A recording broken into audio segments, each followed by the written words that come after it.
Hello booktubers, welcome back to my channel, and if you are new here, welcome. Hope everybody is doing well.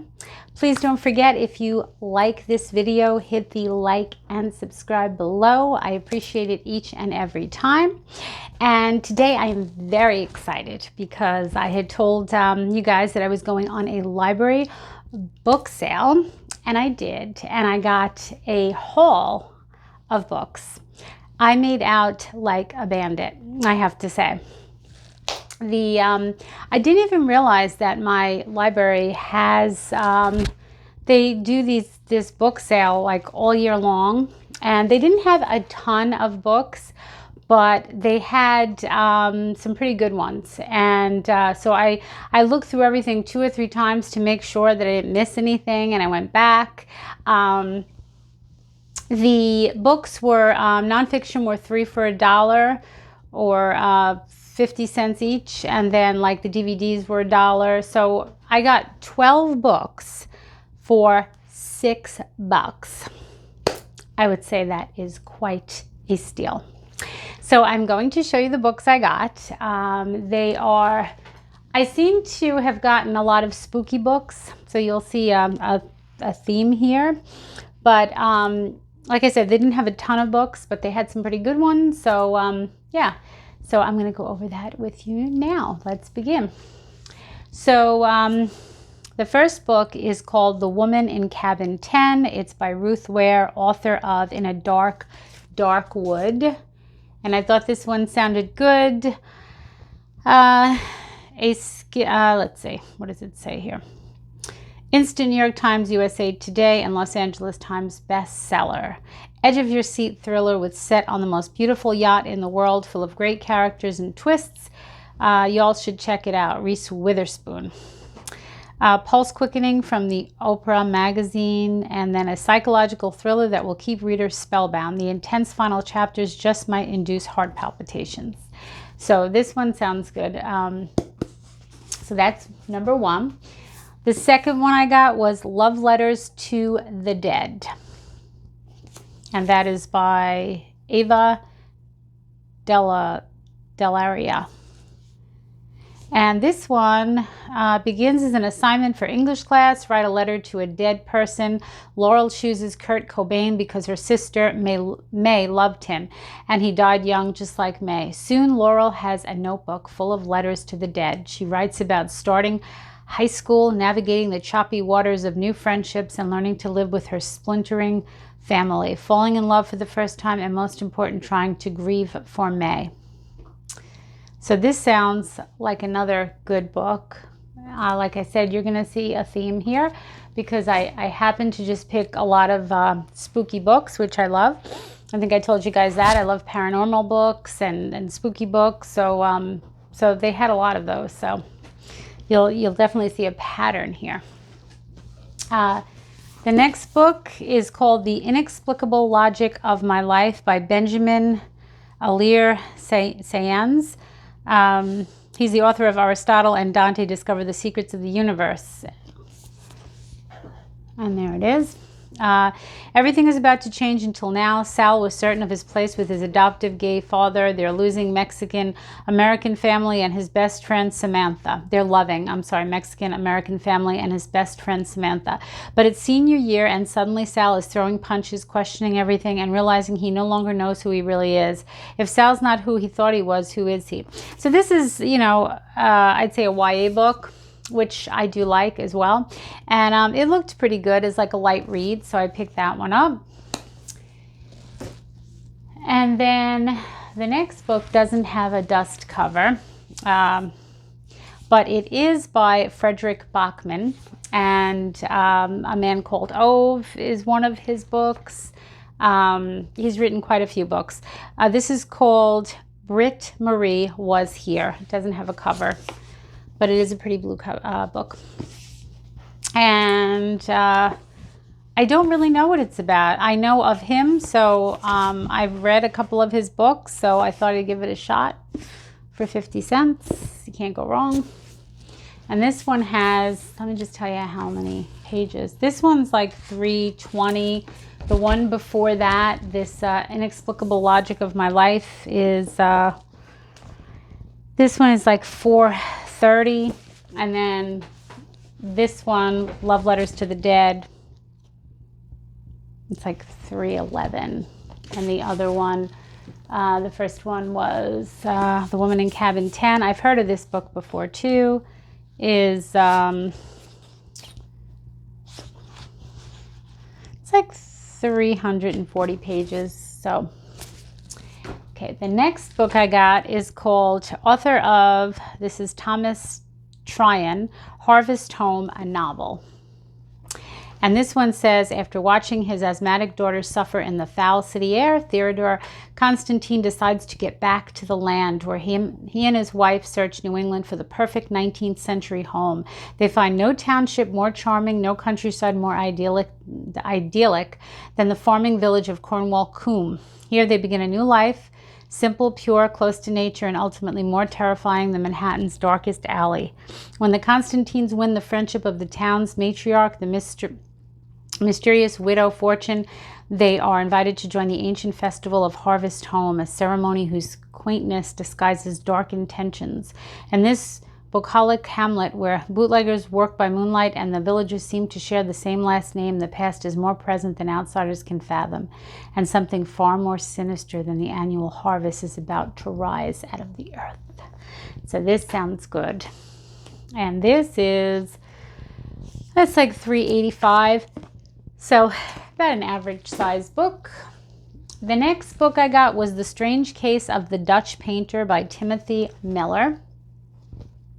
This is about Sherlock Holmes finds himself chasing an art dealer through the streets of Paris. He's certain he smoked out of one of the principals of a cunning forgery ring responsible for the theft of some of the Louvre's greatest masterpieces. But for once, Holmes is dead wrong. So this is a Sherlock Holmes type of deal. And this one's only got like 240, I would say. I'm going to take a sip of my coffee because this is usually my coffee time. And I'm going to show you my cup. It says Fur Mama. And then on the other side, it's me and Apollo. He's right here. Yep, it's me and you.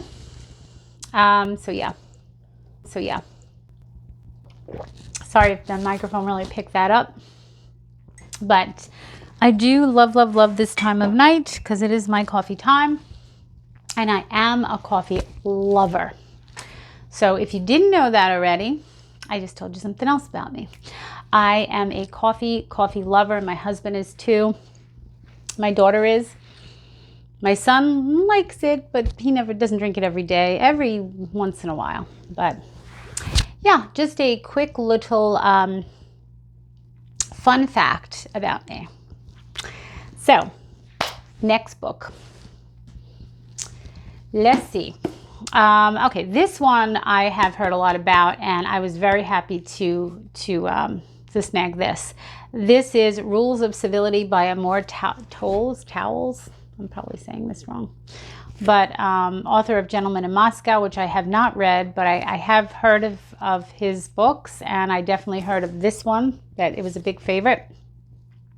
So this one is on the last night of 1937, 25-year-old Katie Content is a second-rate Greenwich Village jazz bar when Tinker Gray, a handsome banker, happens to sit at the neighboring table.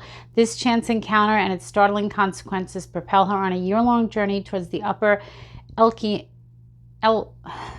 echelons of New York society, where she will have little to rely upon other than a bracing wit and her own brand of cool nerve. This is a snappy period piece. Towles resurrects the cinematic black and white Manhattan of the Golden Age. So this sounds really good. And this is like 320 pages. This is like a couple a day kind of, book that you can read. The next book is 20 Years A-Growin' by Maurice O'Sullivan. And Maurice O'Sullivan was born in 1904 on a remote island of the Atlantic coast of Ireland, the Great Blasket. In this classic book, here translated from the Irish, he tells the story of his youth and a way of life which belongs to the past.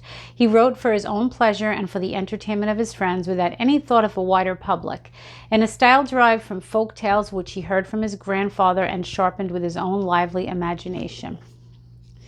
So this is only about 298 pages. It looked kind of cute. Another light read, but looked interesting. This one looked really cozy, so that's why I picked it. This one is Teacups and Carnage, a tourist trap mystery by Lynn Cahoon. I even love the cover because it looks almost like it's like a quaint little tea shop type of thing.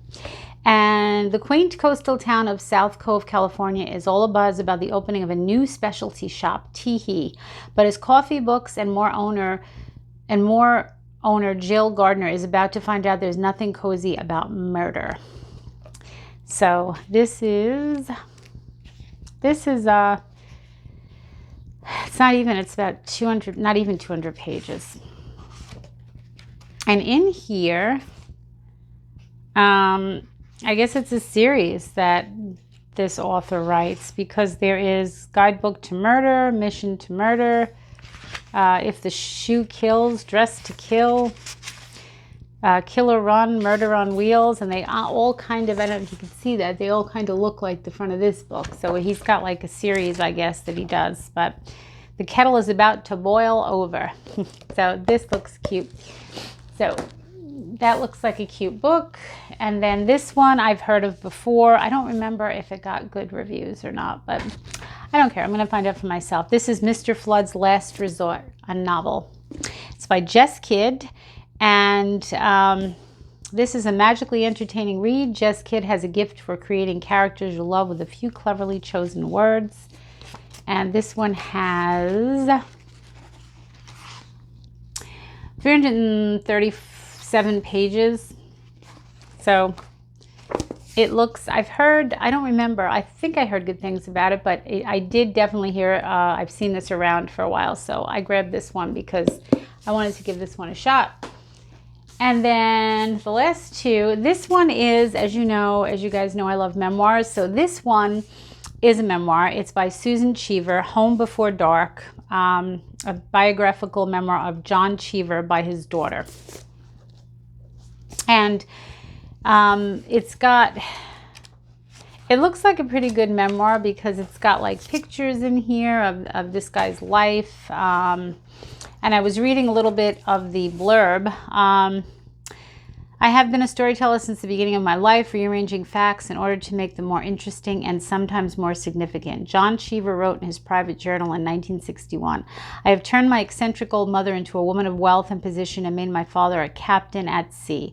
I have improvised a background for myself, genteel, traditional, and it is generally accepted. At Home Before Dark, John Cheever's daughter, Susan Cheever, has used his revealing unpublished journals, letters, and her own memoirs of their life together in a talented and volatile family to tell the remarkable story of one of America's literature's foremost writers. Home Before Dark is a moving chronicle of John Cheever's successes and failures as a son, brother, husband, and father. So I've never heard of him. If you guys have, comment below. I don't know if I should have heard of him, but I don't really know anything about him. But it seemed like a good memoir, and you guys know I love those. So again, for the price, it interests me. And this one I'm saving for last because I can't believe nobody snatched this one up. And this one I don't have, believe it or not. So I think I used to have a copy, and I can't find it.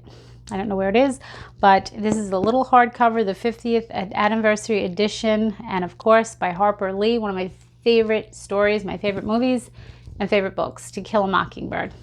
And I went back the second time and found this. I didn't find it the first time, and it's the anniversary edition, and I thought it was like so cool, and I grabbed it. I couldn't believe nobody took it. Yeah, this has got like 376 pages in a little chunky book. So yeah, so that's it. That's my haul. 12 books, $6, and you know what? A lot of them are spooky. They're a little bit diversified, but that's my, like, you know, that's what I'm interested in. They didn't have a lot of memoirs. They didn't have a lot of books, like I said, but I did film a little bit of me in there, so you'll see that at the beginning of this video. And it was really crowded, and they had the beginning of their summer reading program for little kids, and it brought back a lot of memories because I used to bring my kids there every summer to kick off the summer reading. And you know, they have prizes for the kids, but they had a lot more things than they used to have when my kids were little. They had like empanada trucks and like little wading pools with like these toy sharks, and it was just really cool. The whole community came out with their kids, and there were kids everywhere, and you know, they were getting prizes, so it was very cute, and it brought back a lot of memories. But there wasn't a ton of books. But you know, I definitely did not bring. I definitely did not bring a bag with me, like an idiot. And I just forgot because I was trying to find a parking space, and I was getting aggravated because there was none. So I had to park across the street at the school, me and some other people. And so I forgot my bag. So the girl was cool. She held my books for me, and I actually got a really good parking space on the way back.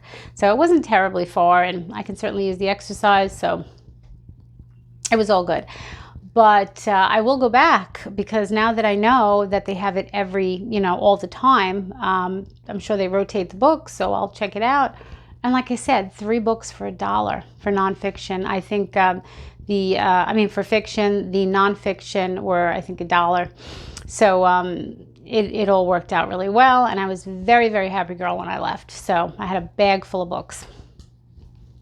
You'll see that at the beginning of this video. If I can get that on there, you'll see it. But yeah, that's it. That is my book haul. I was very, very excited. My first really big book haul since I've had this channel. So I was very excited and very happy. If you guys have read any of these books, please comment below and let me know, because I've heard of a few of them, but most of them I've never heard of. And I'd be interested to know what you think of them if you read them. And that's it. So I hope everybody had a really nice weekend. It went very fast as usual, but I really had a nice weekend. Saturday was a great day for this book haul. And it was a good reading day too, because it was rainy.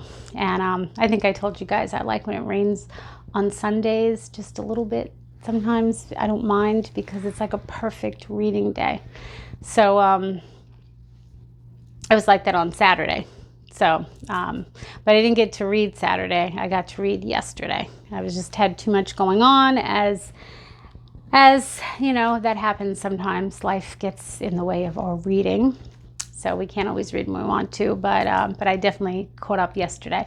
So please like and subscribe to this video below. I appreciate it each and every time, like I said. Thank you for all my new subscribers. I so appreciate you guys joining me every week on this channel. And don't forget to tune in Friday when I'll be back again.